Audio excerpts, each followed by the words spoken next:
अच्छा जी, बिस्मिल्लाहिर्रहमानिर्रहीम। ये पेपर है जी फरवरी मार्च 2017, 1-2। स्टार्ट करते हैं जी। पहला question, which expression has the same SI unit as pressure?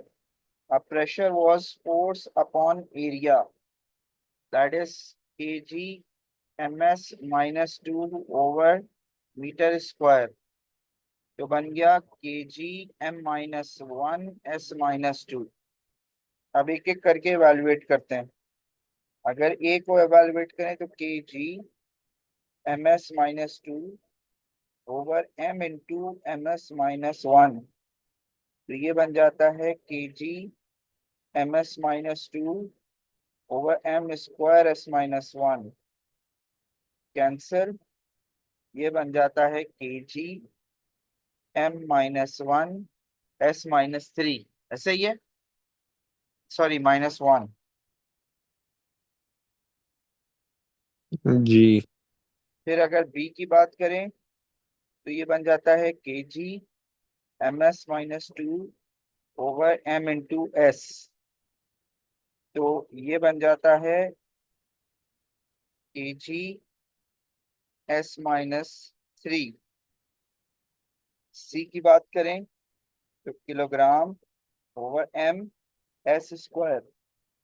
तो ये बन जाता है kg m-1 s-2। तो C is the right answer. क्या ये बात समझ में आती है? Yes. Ahmed Sami, yes. Yes. What is approximate value for the speed of sound in air? तो speed of sound in air ओ थ्री लेवल से थर्टी आपको पता है 330, 300, 340। ठीक है, ये वैल्यू है। फिर वो आपसे कह रहा है कि a pendulum bob is held stationary by a horizontal force H. एक मिनट।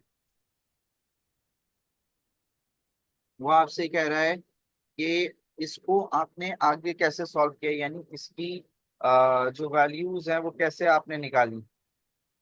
तो अब आपको ये पता है कि भाई टी का, ये थीटा के साथ वाला कौन सा होता है, एक्स कंपोनेंट। और थीटा के सामने वाला होता है टी का वाई कंपोनेंट। तो अब अगर मैं ये देखना चाहूं कि टी का एक्स कंपोनेंट जो है ये वेट के बराबर है और टी का वाई कंपोनेंट जो है वो एच के बराबर है। तो T cos 30 is equal to W, T sine 30 is equal to H. क्या ये बात समझ में आती है? यस। तो अब ये देखिए कि इसमें कौन सा आंसर आपको समझ आ रहा है कि वो सही होगा। डी। कोई मसला यहाँ तक? सात के अलावा कोई नहीं है क्या? नो। नहीं। अहमद और वो कहाँ गए? अहमद नहीं। इधर ही है सर, लेकिन वो टेक्स्ट कर रहा है। अच्छा, टेक्स्ट कर रहा है। टेक्स्ट क्यों कर रहा है भाई? अच्छा। A student is invigilating an electrical signal of the frequencies this the time base setting this should be which should be used। अब वो कह रहा है frequency is equals to 1 over time period, यानी time period is equals to 1 over frequency, time period is equals to 1/50 exponent 3। बताइए answer क्या आ रहा है बेटा? 1/50 exponents 2 times 10 to the power -7। Times 10 to the जी। पावर -7। ये आपके पास टाइम अरे पीरियड आ रहा है सॉरी, -5। -5। -5। ठीक है, तो अब -5 को एक और बढ़ाओ तो ये बन जाता है 20 माइक्रो। ऐसे ही है। जी। जी। तो ये बन गया 10 माइक्रो। आपको यूनिट देखना है, वैल्यू नहीं। ठीक है। सर 20 माइक्रो कैसे बना, 10 माइक्रो? माइक्रो सेकंड यानी -6 आपने यूनिट देखा है। सही है, लेकिन ये 2010 कैसे बना?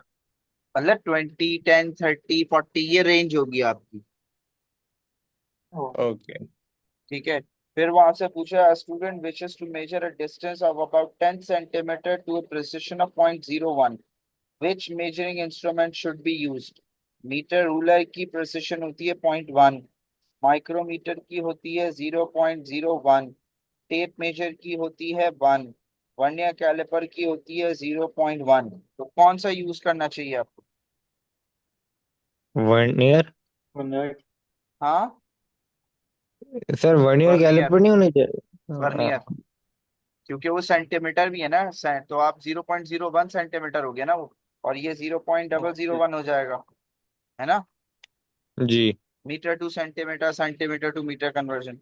An aircraft initially stationary on a runway takes off with a speed of 85 kilometers per hour in a distance of no more than 1.2 kilometer. What is the minimum constant acceleration necessary for the aircraft? वो कह रहा है आपके पास initial stationery था, speed ये है, distance ये है, मिनिमम कांस्टेंट एक्सेलरेशन कैसे निकलेगी?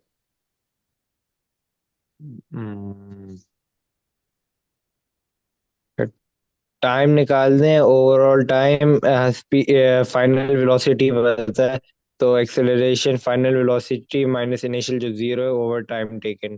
करो, करके दो, आंसर बताओ। इसका आंसर करता हूँ सर। समी, आंसर बताओ। जी बराबर।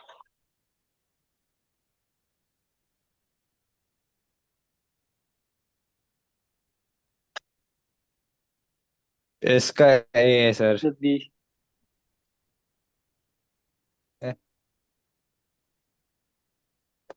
सर ये आप कर दें, डबल आंसर आ रहा है, एक ए आ रहा है एक बी आ तो रहा है। मेरा बी आ रहा है।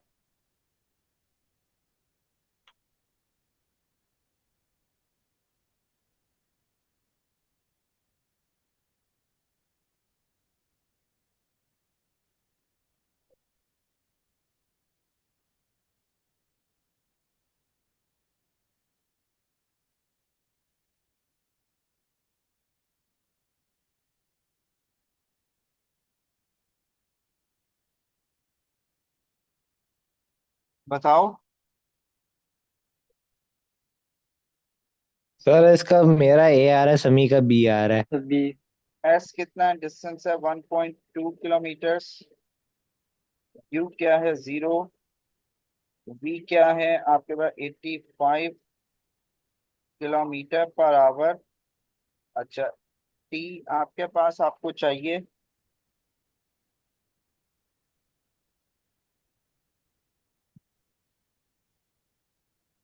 अगर टी की इक्वेशन यूज ना करें तो इसको किलोमीटर पर आवर को मीटर पर सेकंड में ले जा सकते हैं। तो कैसे करेंगे भाई? 85 मल्टीप्लाई बाय 1000 डिवाइडेड बाय 3600। जरा बताओ क्या आ रहा है मीटर पर सेकंड में? 23 समथिंग कुछ आना 85। चाहिए जो मुझे याद पड़ रहा। 23.6। 23 तो 2as is equal to v square minus u square से ए आ जाएगी। 2 into a into 1.2 exponent 3 is equal to 23.6 का स्क्वायर। ए को सब्जेक्ट बनाओ, आंसर बताओ क्या आ रहा है?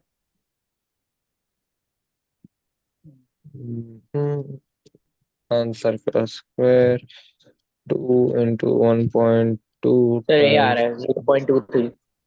अब चलते अरे हैं आगे, रहीम भी आ गया। ये आ रहा है। नहीं नहीं सर नहीं मैं। सर, हम नहीं सर। अच्छा, अब वो क्या कह रहा है आपसे कि आपको एवरेज वेलोसिटी चाहिए ना, तो एवरेज वेलोसिटी क्या होता है? Distance upon time, total distance upon total time. तो आप क्या करोगे? जी। एरिया ऑफ डिस्प्लेसमेंट ए और बी करके थे जल्दी से, एरिया ऑफ ए निकालें और एरिया ऑफ बी सर निकालें। 30 के आसपास। और area of area B of क्या आ रहा बी है? सर 35। कितना? Sir displacement 35। निकाल रहे हो, माइनस का साइन लेना ना भूलना भाई। हाँ -30। सही है। तो आपके पास क्या हो गया?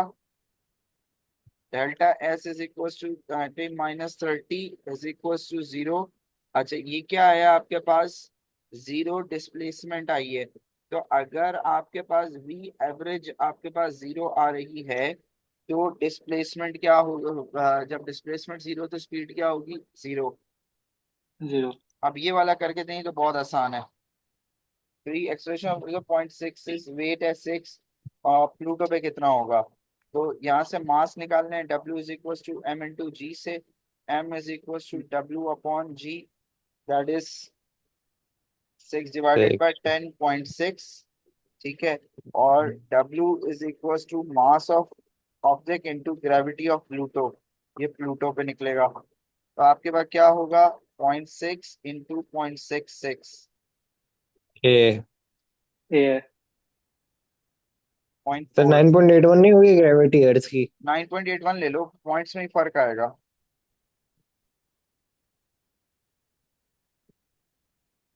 आगे ठीक चलते है हैं। Sir. Water flows out of the pipe and hits a wall. ठीक है, when the water density that hits the wall is velocity v, area a,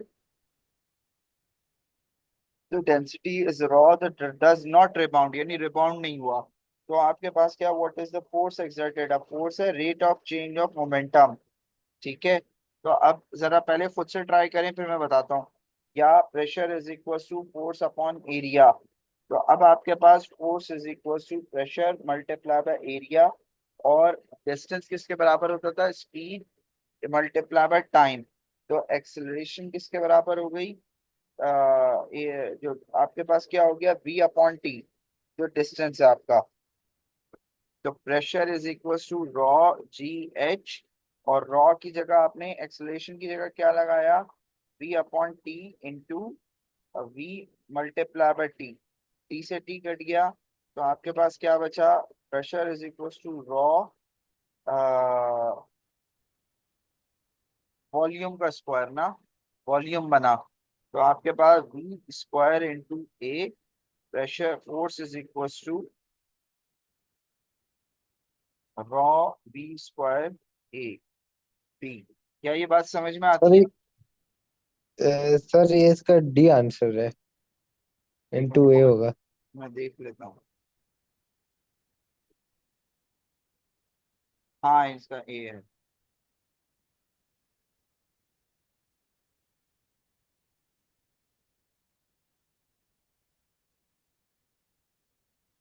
हाँ ए आ रहा है इसका भी, सॉरी। सर डी होगा, आपने मल्टीप्लाई बाय ए आखिर में किया है। ठीक है जी, अब सर ये लेकिन ये तो वापस समझा दें। देखो, pressure is equal to force upon area, आपने force is equal to pressure multiply by area. अब pressure is equal to rho g h, acceleration क्या है, मीटर पर सेकेंड स्क्वायर। तो आपने इसको एरिया से मल्टीप्लाई किया तो आपके पास कैलकुलेशन आ गई। ठीक है, सही है।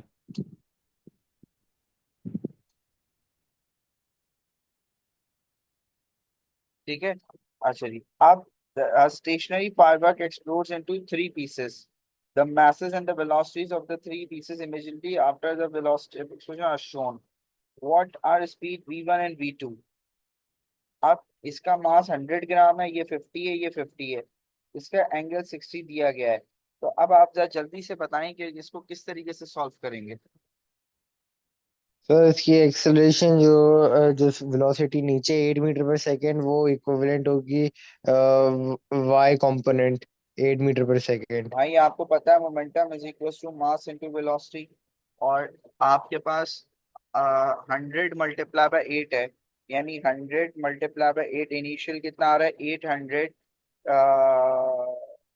ग्राम मीटर पर सेकेंड आ रहा है। ठीक है। तो अब आप क्या करेंगे, अब आप v1 cos 60 is equal to v2 cos 50 कर दें, 60 होगा यहाँ पे। तो आपके पास v1 और v2 बराबर हैं, तो v cos 60 is equal to v cos 60। तो अब आप क्या करेंगे, तो आपके पास ये x कंपोनेंट होगा, जो x कंपोनेंट में आगे जा रहा होगा, अब वो निकाल लें आप। Vx is equals to V sin 60 plus V sin 60। Solve करें 2V sin 60, और जब आप इसको सॉल्व करेंगे तो क्या आ रहा है, 2V sin 60 multiplied by 50, that is your mass, is equals to 8 into 100। तो अब V को सब्जेक्ट बनाएं और आंसर बताएं, यानी टोटल मोमेंटम और आफ्टर मोमेंटम आपने बराबर कर दिया। तो आपके पास ये आ गया 16, तो V sin 60 to V sin 60 is equals to 8, V is equals to 8 by sin 60। तो आपके पास आ रहा है 8। बताइए क्या ये बात बी। समझ में आई? बी 9.2। अब वो क्या कह रहा है, spherical object falls through water at constant speed, three forces act on the object, तो स्केल करेक्ट। अब कांस्टेंट स्पीड का मतलब क्या होता है कि भाई रिजल्टेंट फोर्स जीरो है।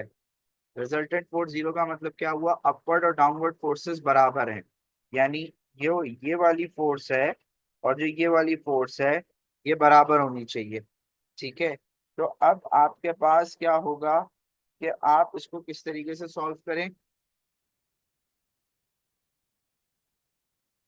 बताइए आंसर क्या आ रहा है इसका। बी। सर इसमें हमारा जो ऑब्जेक्ट का वेट है वो डाउन है, अब थ्रस्ट और ड्रैग फोर्स उसके ऊपर एक्ट कर रही हाँ, होगी। अब थ्रस्ट और ड्रैग एस फोर्स हमेशा ऊपर, तो कौन सा आंसर सही है?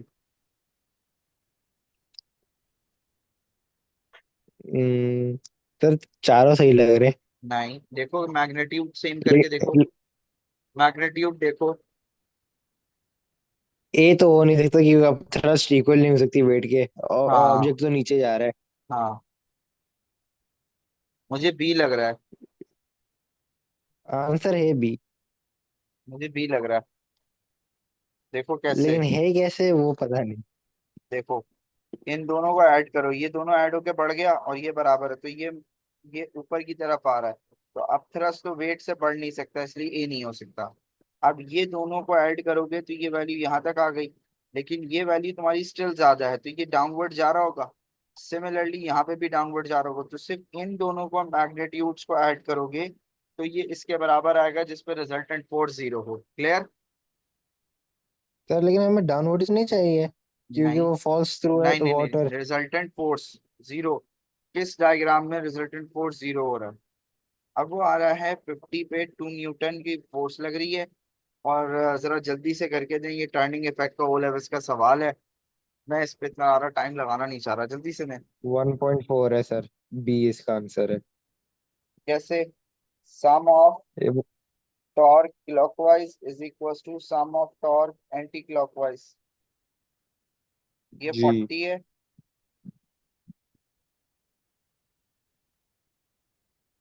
यानी कि 0.4 मीटर्स। बताइए जल्दी से, तो ये हो गया 4 into 0.4 माइनस 2 into 0.1, ऐसे ही है ना? तो यस क्या आंसर आ रहा है? 1.4। यस। जी। समझ में आया समी?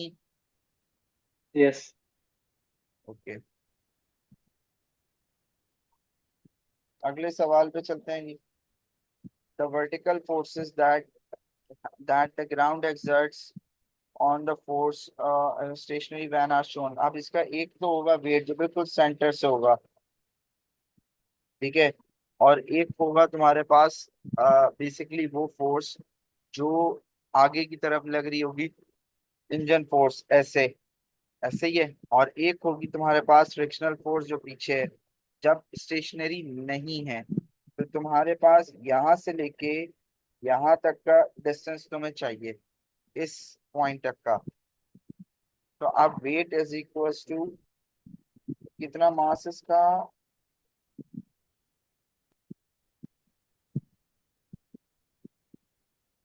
इसका मास कितना है दिया हुआ है?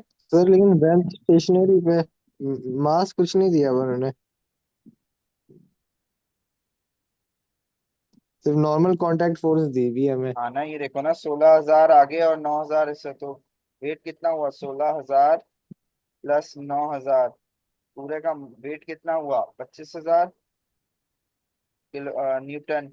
अब आगे अगर हम इसको आगे सॉल्व करें, यानी आगे वाले पार्ट का 16,000 है, पीछे वाले पार्ट का 9,000 है, तो अब आपके पास टर्निंग इफेक्ट वाले फॉर्मूले से सॉल्व करें, तो 0.6 इंटू बेसिकली 16,000 प्लस 0.9, सॉरी 2.1, नीचे 2.1 बन रहा है ना, 2.1 इंटू 9,000, ये पूरा क्लॉकवाइज है, ये बराबर होना चाहिए आपके पास x इंटू 25,000 के।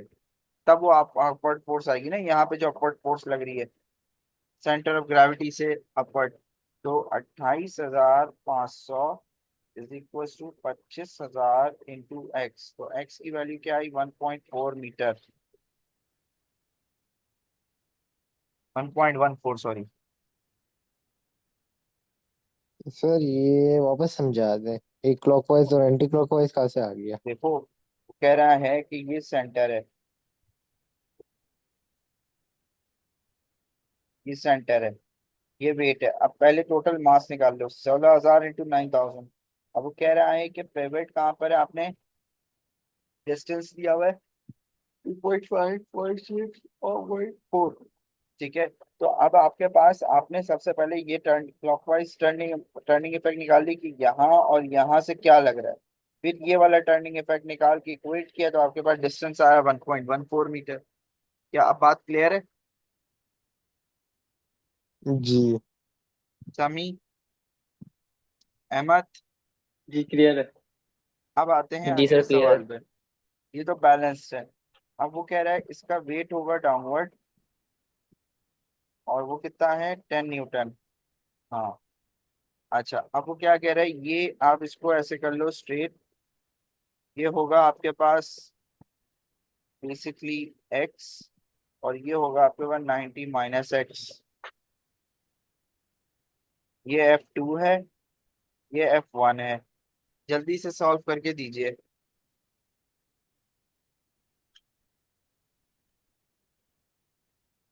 सर ये वाला सवाल हम तीनों से नहीं हुआ।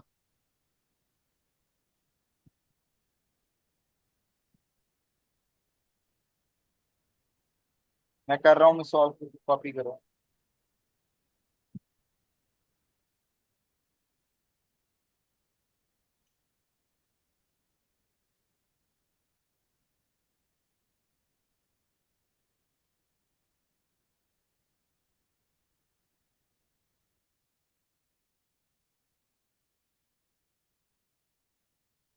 इधर देखो, आपने क्या करा, ये है इक्विलिब्रियम का सवाल। आपका वेट किधर होगा? डाउनवर्ड 10 न्यूटन, इसके बिल्कुल सीधा ऐसे आ गया। अब ये पूरा अगर 90 है, ठीक है, तो इसको मैं कहता हूँ x, और इसको मैं कहता हूँ 90 - x।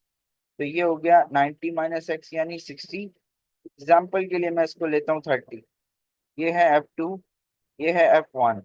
तो अब मुझे ये चाहिए कि मैं F2 और F1 की वैल्यूज इस इक्वेशन में पुट करूं, जिसका आंसर 10 आ जाए, वो ऑप्शन सही होगा।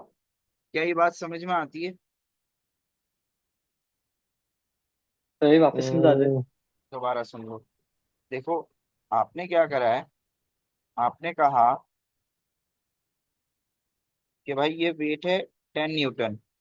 अब ये पूरा 90 डिग्री है ना, तो मैं इसको हाफ कर रहा हूँ, तो ये कितना हो गया? एक्स हो गया, ये हो गया 90 - x, कोई मसला है ना? नहीं। नहीं। हाँ या ना? जी। नो इशू अभी तक। अब नहीं सर। अगर मैं इसको 30 डिग्री लेता हूँ, तो ये 60 डिग्री हुआ या नहीं हुआ? जी। तो आप इसको जी। सॉल्व कर लो इस इक्वेशन में डाल के, कि इन दोनों का एक्स कंपोनेंट इस 10 न्यूटन को सपोर्ट कर रहा है ना, तो अब F2 और F1 की वैल्यूज यहाँ से प्लग करो, जिसका आंसर 10 आए वो ऑप्शन सही होगा। तो मुझे भी बताओ कौन सा ऑप्शन सही हाँ। आ रहा है।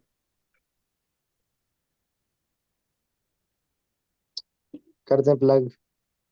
हम्म,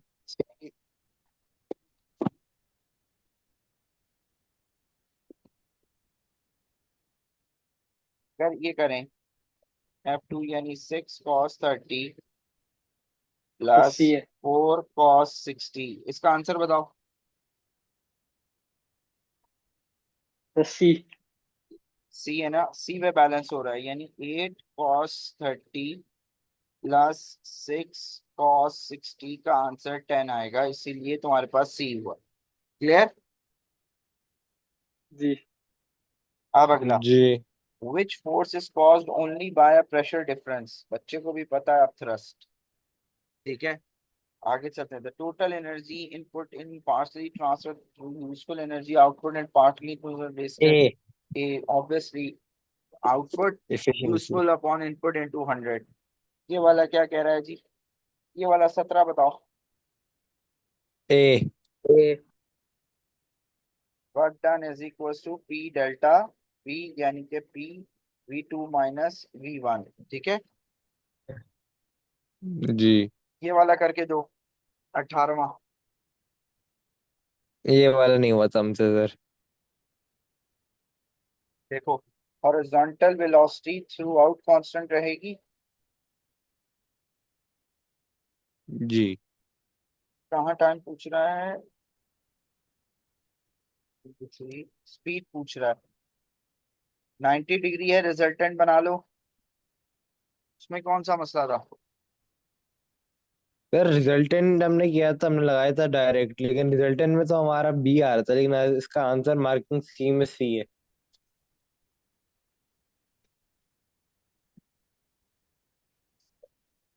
23 का स्क्वायर प्लस 10 का स्क्वायर, वी की वैल्यू बताओ।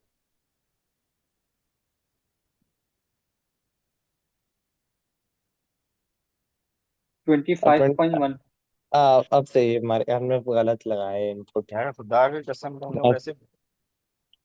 अच्छा जी, अब आगे चलते हैं। वो क्या कह रहा है आपसे कि भाई, a mass of 1400 kilogram is traveling on a straight horizontal at constant speed। यार चलो भाई, छक्का लग गया। The output power is 30 kilowatt, then a slope at 2 degree kilowatt, maintaining the same constant speed. What is the output power when they're traveling up the slope? पहले तो यहाँ की पावर निकाल लो, फोर्स इंटू वेलोसिटी से, यानी 1400 multiply by 9.81 into basically जो वो है। अच्छा, कांस्टेंट स्पीड का मतलब काइनेटिक एनर्जी सेम है ना। जी। तो अगर मैं पहले की वेलोसिटी निकाल लूं तो दूसरी की वेलोसिटी भी आ जाएगी ना। तो अगर मैं 30,000 is equals to force into velocity, अगर ये वेलोसिटी निकालूं तो मेरे पास बाकी की वेलोसिटी भी आ जाएगी ना। सर वेलोसिटी पहले कितनी दी हुई है? 25 कांस्टेंट स्पीड। बताता हूँ, पहले इसका मास निकाल के दोनों को, ओ वेट निकाल के दो। 1400 इंटू 9.81, वेट इज 1373 न्यूटन। अब पावर निकालो, तो आपके पास कितनी आ रही है, डब्ल्यू सर साइन 13734 टू। है वेट। हाँ, power is equal to 1373 sine 2 degrees is 479.3 newton. अब ये आ गई आपके पास फोर्स। ठीक है, अब इस फोर्स को आप power is equal to force into velocity के फॉर्मूले में रखें। 479.3 इंटू 25, क्योंकि 25 से आ गई, तो आपके पास आया 11982, दैट इज 12,000 वॉट। क्या ये बात समझ में आती है। सर ये वापस एक्सप्लेन कर दी। देखो आपने क्या करा, आपने सबसे पहले यहाँ का वेट निकाला। वेट निकालने के बाद आपने यहाँ की पावर निकाल ली। फिर वो कह रहा है आपसे कि अब वो 2 डिग्री शिफ्ट किया है। 2 डिग्री शिफ्ट किया है, तो अब आपके पास वेट का साइन फंक्शन होगा जो ऊपर ले जा रहा है। तो आपने 1373 weight multiply by sine 2 degree किया ताकि सर आपको 19 का नया सी वेट आ रहा पता है। लग सके। हाँ, इसका आंसर सी आ रहा है मार्किंग स्कीम में। हाँ तो ऐड करो। 42,000 आ गया। 30,000 प्लस 12,000। 12,000 ये आया। फिर आप दूसरा लगाओगे। 30,000 इधर की पावर आ रही है, तो आपने ऐड करा तो 42 है ना। ठीक है। अच्छा, 2 वायर्स, ये मैंने आपको क्लास में भी करवाया था, ये वाला वायर वाला। ठीक है। Tension in X, tension in Y, Young modulus is twice, the diameter is half. मैंने आपको हुक्स लॉ से करवाया था। यंग मॉडुलस का फॉर्मूला क्या है? Stress over strain. तो अब जो आपके पास स्ट्रेन है, स्ट्रेस है, वो है फोर्स अपॉन एरिया। तो आपके पास divided by x upon L. जल्दी से करके दें।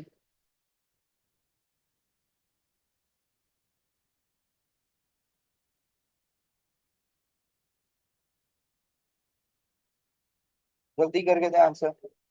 पानी पीना है।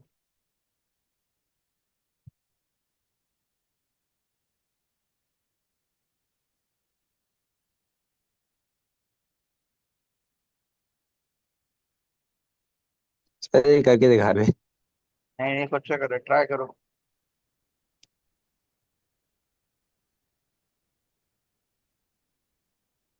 मायर तुम कब आए? ओए, जल्दी करें। माहिर, ये क्वेश्चन सॉल्व करके दो मुझे। अच्छा जगह।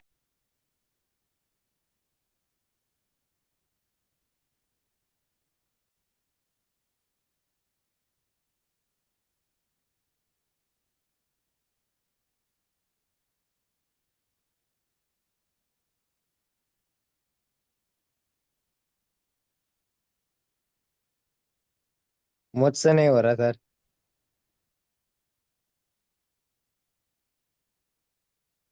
इसको करते हैं। क्वेश्चन को यूट्यूब में पोस्ट करते हैं। क्या कह रहा है? Two sir wires. मेरा बी आ रहा है। बी है इसका। ठीक है। यंग मॉडुलस जो है वो ट्वाइस है वायर बाय का। ठीक है। अब तुम्हारे पास, तुम्हें ये पता है Young modulus is equal to stress over strain.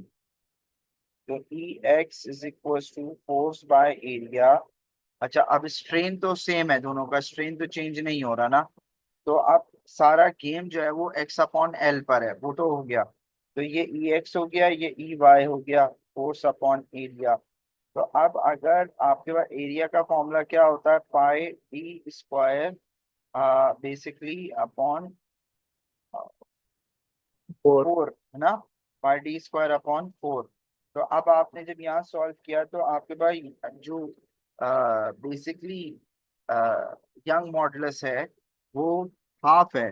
तो अगर मैं x का 12 लेता हूँ तो y का 6 होगा। ठीक है। तो x का मैंने लिया 12 is equal to F upon 2 divided by 2 का स्क्वायर, और यहाँ लिया मैंने 6 is equal to F upon 4 divided by 2 का स्क्वायर। 4 क्यों ले रहा हूँ? क्योंकि एरिया में डिफरेंस है दोनों का। ठीक है। जब एरिया में डिफरेंस है तो आपने दोनों का अलग अलग लिया, और फिर जब आपने सॉल्व किया तो यहाँ आया आपके पास 12 न्यूटन, और यहाँ आया 24 न्यूटन। आपको रेशियो चाहिए था। रेशियो में वायर एक्स ऊपर, यानी कि 12 डिवाइडेड बाई 24, तो ये आता है 1/2। क्या ये बात समझ में आई? सात। जी। ये वाला करके दें अब अगला। अब wait is placed on top of a metal column, the length is compressed by 0.25 millimeter। ये एक्सटेंशन आ गई, ये फोर्स हो गई। Hooke's law, what is the energy stored? Energy is equal to 1/2 F into X. ठीक है। तो F आपके पास कितना है? 1/2 12 120 एक्सपोनेंट 3 इंटू एक्सटेंशन 0.25 एक्सपोनेंट -3। जल्दी करें। ए। मार्किंग स्कीम से चेक करते जाओ, मैं तो एक जरूरी काम भी कर रहा हूँ, उसको भी देख रहा हूँ मैं। जान, जी। आगे चलते हैं। What is the relationship between the amplitude intensity? Intensity is equals to amplitude का square, that is b।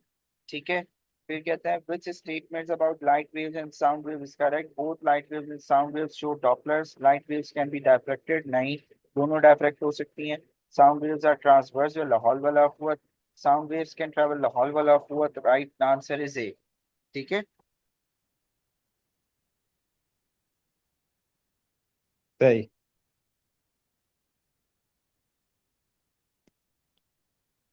1 minute रुको, एक मुझसे गलती हो गई।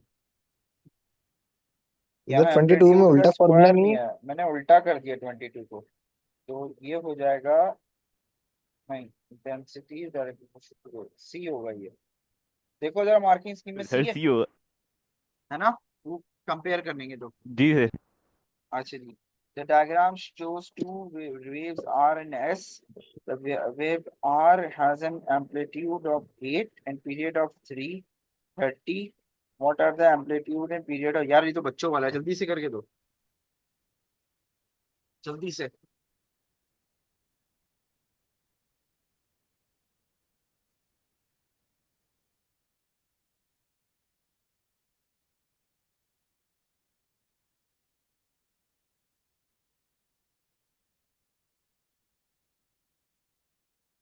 नहीं बेटा, ये ऐसे नहीं होगा, ये इस तरीके से करते हैं। ठीक है, तुम लोग के साथ ओला बस वालों की भी चल रही है क्लासेस। जल्दी करो, टाइम पीरियड निकालो, फ्रीक्वेंसी निकालो, जल्दी करो, आंसर बताओ। अहमद, ये आप लिख दो इसको 8, और इसको लिख दो सी आ रहा है। मार्किंग स्कीम चेक करो। सर सी आ रहा है। सी है, मैं साथ डायरेक्ट कर दूं, कोई मसला तो नहीं है एम्पलीट्यूड और पीरियड कंपेयर करने का? साथ, अहमद, जी कर दे सर डायरेक्ट। डायरेक्ट कर पक्का दो ना? इधर। आप ये देख लो ना, यहाँ से यहाँ तक कितनी वेव्स आई, उससे आप टाइम पीरियड निकाल लो। जी। ठीक है, तो सी आएगा। A source is traveling, sound wave is traveling as shown in which situation detect the largest decrease? Decrease का मतलब होता है recede, recede का मतलब होना है moving away। तो आपके पास ऑब्जर्वर बी नहीं होगा, ए नहीं होगा। जब ज्यादा स्पीड में दूर जा रहे होगे तो होगा ना recede ज्यादा, हाँ या ना? ये तो डॉपलर तुम लोगों ने ओ लेवल में भी पढ़ा था। ठीक सर, डिक्रीज का मतलब हमेशा मूव recede अवे। होता है दूर जाना, ऑब्जर्व फ्रीक्वेंसी कम होना। ठीक है, सही है। ठीक है, अच्छा, M N N R to electromagnetic with the ratio wavelength, ये मैंने तुम लोगों को एक चार्ट भेजा था, वो तुम लोगों को याद करना है, याद है? कि जो कौन सी दो वेव्स को वेवलेंथ डिवाइड करोगे तो 10⁵ आंसर आएगा, वो आपको अब याद रखना है, किस तरीके से होगा वो देखिए।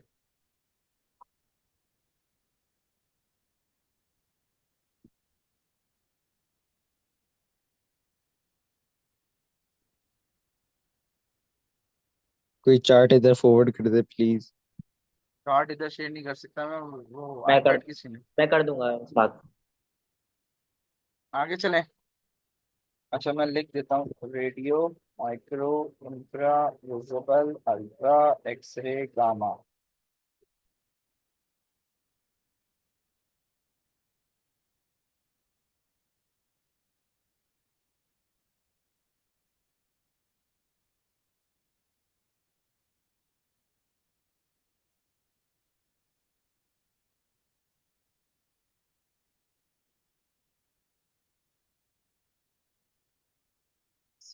-9 नैनो, -11 और -12। आप इन दो वैल्यूज को डिवाइड करो, कि जिसका आंसर 10⁻⁵ आए वो आंसर होगा तुम्हारा, कर लोगे? एक मार्किंग स्कीम चेक करते रहना। A progressive wave incident normally on a flat reflector. The reflected wave overlaps within stationary. Stationary waves is formed at an antinode. What could be the ratio displacement of incident wave at any instant? यानी एक wave आपके पास टकरा रही है और उससे answer क्या आ रहा है आपके पास? स्टेशनरी वेव बन रही है और उस स्टेशनरी वेव से आपने फिर आगे वर्किंग करना है। तो आपके पास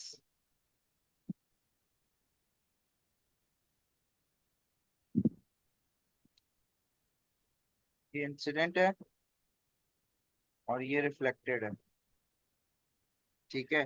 तो अब आपके पास ये नोड पॉइंट्स हैं और ये एंटी नोड्स हैं, याद है आपको? तो अब आपका जो रेशियो मेथड है वो किस तरीके से लिखेगा? नोड जहाँ एम्पलीट्यूड जीरो होता था और एंटी नोड जहाँ एम्पलीट्यूड मैक्सिमम होता था।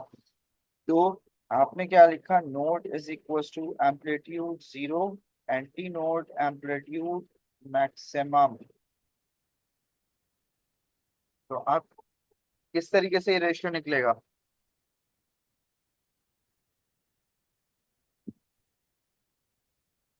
बताओ। हम्म, तो हम्म, सर वन ये होगा इसका। ये एंटी नोड है ना, ये एंटी नोड है, जी। ये एंटी नोड है। तो d/d is equal to one. ये इंसिडेंट है, ये रिफ्लेक्टेड है, तो आपके पास वन आया ना।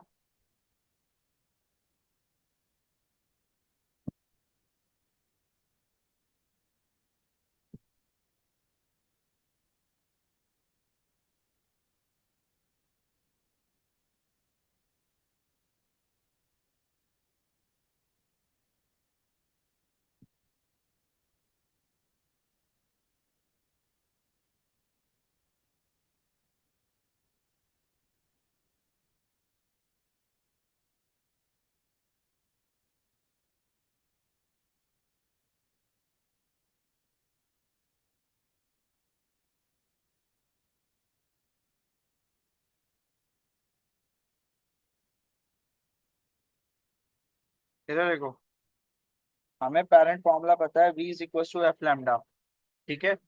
आपने कहा कि अगर आपको याद हो कि डायफ्रैक्शन में वेवलेंथ सेम रहती थी, वेवलेंथ चेंज नहीं होती थी, याद है? मैंने बताया था, लिखवाया ये। तो कितनी वेव्स आ रही हैं? एक, दो, जी। तीन।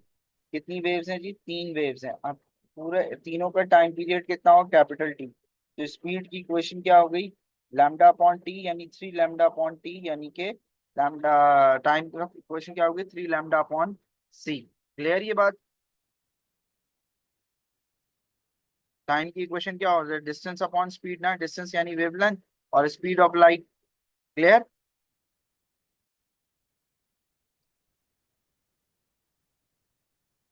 इसका फॉर्मूला था x is equal to lambda d upon a. अच्छा, ये है टू स्लिट्स यानी कि ए है ये है आपके पास कैपिटल डी, ये है lambda. Interference fringes that form the laboratory wall. तो एक्स आपको चाहिए, लैम्डा कितना है आपके पास? 550 नैनोमीटर। डी है आपके पास 4 और ए है आपके पास 0.5 मिलीमीटर। आंसर बताएं।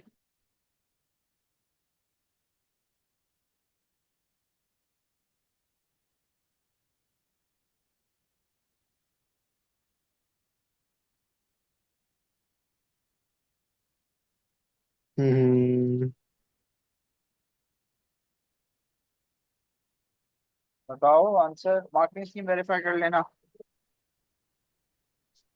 उधर कैलकुलेटर पे डाल रहा हूँ। तो 4.4। यानी 4.4 डी ना। यस। अच्छा, ये स्टैटिक, ये इलेक्ट्रिक फील्ड है, ये अब हट गया आपके पास, ये नहीं आएगा। ये हट गया, अब ये नहीं आएगा आपके पास। ये करके दीजिए 32। बी। बी। 33 पे आए। 33 क्या है? एनर्जी का फॉर्मूला क्या? करंट है, सी। वोल्टेज है, चार्ज है, ठीक है। तो energy is equal to voltage into charge, ठीक है, तो आपके पास 12 इंटू 4 कितना आ गया, 48 होता ना, 48 जूल्स। और टाइम चाहिए आपको, तो Q is equal to I into T. Current नहीं है ना, हाँ है, 2 × 4 × T, तो कितना आया भाई? 2 आएगा, टाइम सी आंसर है। सी। A coil contains n turns of insulated copper wire wound on a cylindrical iron core of diameter d. The copper wire has diameter d. The resistance is rho much greater than diameter d. What is the total resistance between the two ends of the coil? तो आपको formula बताया, R is equal to rho L upon A. अगर ये wire है और ये इसका diameter है, तो पैरामीटर क्या होता था, कुछ बताया तुम लोगों को? Length is equal to pi T, ऐसे ही है। तो length is equal to pi capital D, या अगर आप इसको यूज करते हुए आगे जाएं, तो आप इसको एक टर्न के लिए लेंथ होगी, और आपके पास कितने टर्न आ रहे हैं और कितनी रेजिस्टेंस आ रही है, एन पाई टी हो गया, यानी लेंथ कितनी आ गई, एन पाई, और जो भी उसकी डायमीटर था। तो अब आपके पास अ, इसको अगर हम यूज करें, R is equal to rho length की जगह N pi D over area, solve करें जी इसको जरा। और एरिया का फॉर्मूला क्या था, पाई आर स्क्वायर, सिलेंड्रिकल है ना, सिलेंडर का पाई आर स्क्वायर, या पाई डी बाई टू का होल स्क्वायर। जल्दी से करके दें।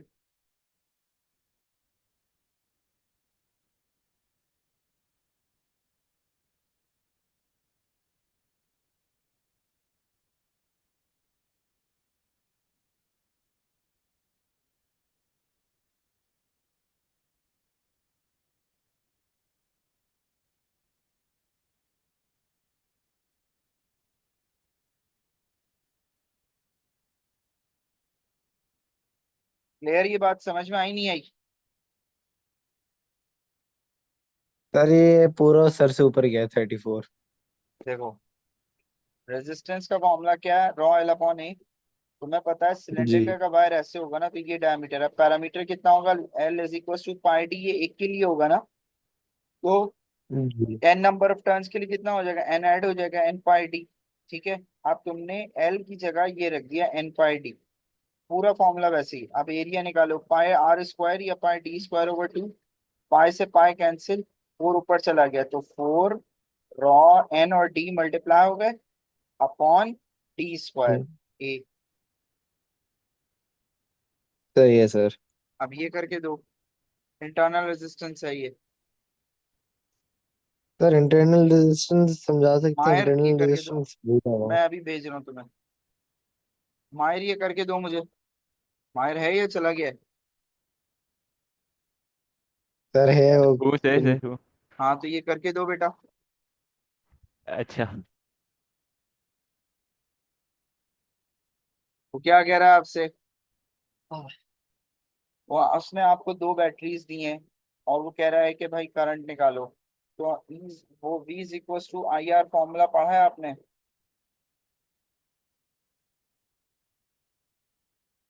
तो 6 + 3 टोटल वोल्टेज हो गया।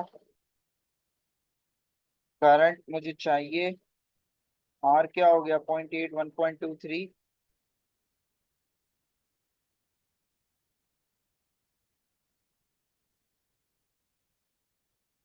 करंट की वैल्यू निकालो, बताओ आंसर सेम आया नहीं आया बेटा? ये इंटरनल रेजिस्टेंस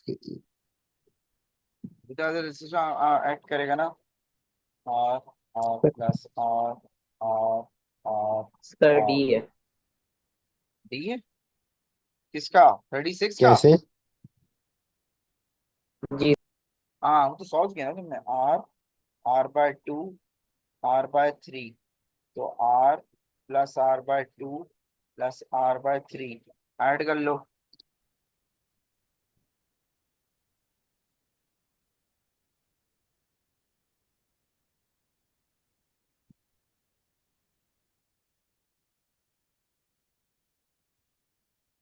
जल्दी करो।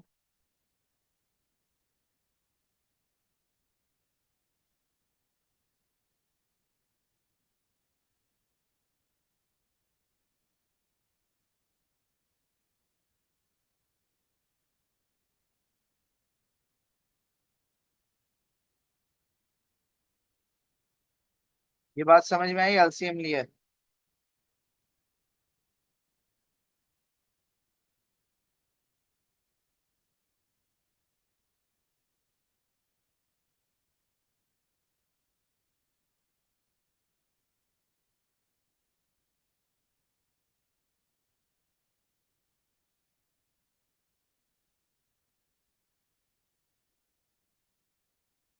ये बी एन तुमने कांस्टेंट किया है। अब R1 और R2 में क्या चेंज करोगे कि तुम्हारे पास ये वी आउट बढ़ जाए? बताओ। यही होगा ना ऑप्शन? जी सर, ये वाला कौन सा फॉर्मूला है? Voltage divider, O levels. Which row describes the relative ionizing power and relative penetration power? तो जी आपके पास alpha, beta, gamma, highest ionization, C. Lowest ionization. अच्छा, तो अल्फा की आयनाइजेशन सबसे ज्यादा और गामा की पेनिट्रेशन सी, ऐसा ही है ना? जी Nucleus of sodium 21 decays to form a new nucleus containing 10 protons and 11 neutrons. Which leptons are emitted from the sodium 21 nucleus during the decay? तो आपके पास बेसिकली वो ये पूछ रहा है कि किस तरीके से लेप्टॉन, अब दो तरह के लेप्टॉन पढ़ाए थे आपको, एक चार्ज लेप्टॉन और एक अनचार्ज। चार्ज में आपके पास इलेक्ट्रॉन और पॉजिट्रॉन थे, और अनचार्ज में आपके पास न्यूट्रिनो और एंटी न्यूट्रिनो थे। क्या ये बात समझ में आती है? जी। तो जरा बताइए कि कौन सा निकलेगा। रेडियो एक्टिविटी आपको पढ़ाया था। ये बताएं मायर, बस दो रह गए। सर, इस सवाल पूछ क्या रहा है? सवाल पूछ रहा है कि जब सोडियम 21 डिके होगा तो तुम्हारे पास कौन कौन सी चीजें निकल के आएंगी। अब ये चार्ज है या अनचार्ज है? मुझे क्या पता, 10 प्रोटॉन और 11 न्यूट्रॉन है। हाँ, चार्ज है, चार्ज है।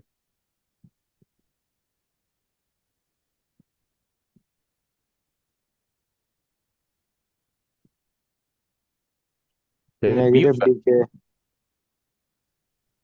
क्या कह रहे हो? बी होगा। हाँ, मेरे ख्याल से भी है। मुझे सी चेक लग करो। रहा है। हम्म, मार्किंग स्कीम में भी है। हाँ, पॉजिट्रॉन निकल रहा है। +1 किया ना पॉजिट्रॉन, -1 करते तो इलेक्ट्रॉन निकलता है, याद है? अब वो क्या कह रहा है, neutron decays to form a proton. तो जब न्यूट्रॉन और प्रोटॉन का चेंज होता है तो अप डाउन से डी डी यू में कन्वर्जन होता है। तो आपके पास which particles not involved in the decay process? Up और अप और डाउन तो सीधे सीधे सी। इन्वॉल्व है। ठीक है। एंटी न्यूट्रिनो और पॉजिट्रॉन, जरा वो इक्वेशन उठा के देखो, मैंने तुम लोगों को लिखवाई भी है। क्या आपके पास एंटी न्यूट्रिनो पॉजिट्रॉन में क्या कन्वर्जन होती है? तो बीटा -1 इज इलेक्ट्रॉन, तो इसका मतलब पॉजिट्रॉन इज नॉट इन्वॉल्व। ठीक है, यानी कि अगर आपके पास 1 0 में कन्वर्ट होता है प्रोटॉन में 1 1, तो आपके पास बीटा -1 आता है विच इज इलेक्ट्रॉन, और एंटी न्यूट्रिनो आता है। क्लियर जी? जी सर। आई होप ये पेपर समझ आ गया होगा। क्लियर है जी ये?